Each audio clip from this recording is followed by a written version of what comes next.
Senator McCain is one of the biggest headaches for Egyptian people. They don't understand, why is he doing this? Why is he so blinded to anything?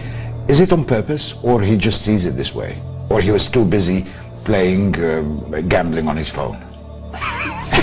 Well, I'm certainly not going to speak for Senator McCain. I don't know how he's come to that conclusion. All I can say is the conclusion that I personally have come to, and that is that the real story needs to be told in the media outside of just Egypt, and I think that the government of Egypt and the people of Egypt need to make a concerted effort to get the real story out, so that they can counter the negative narrative. Let me, again, I can't speak for Senator McCain either, but I can tell you, I think it's very interesting that a woman who presented herself as an independent expert on the Middle East and on the civil war in Syria, who was fired a week ago for lying about having a PhD and being too close to the radical elements in Syria, was hired 3 days ago by Senator McCain. And who's that?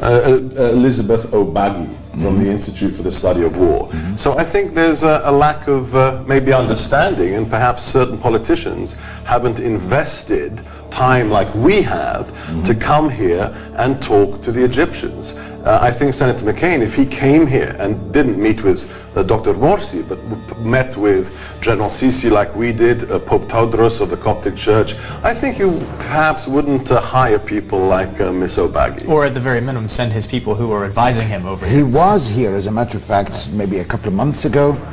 But I mean, the whole idea works in the way that you go a place, you're coming here and you're ready to listen and see, and you're neutral until you make up your mind. But I guess when he came with Senator Lindsay as well, they were here because they have a perception, they have an opinion, they want to pass it, and they're not going to go back. Then one of our colleagues interviewed him a week ago on one of the private channels, and again, it was two deaf people talking to each other. I mean, both of them. I mean, they're so much apart. We didn't have an agenda.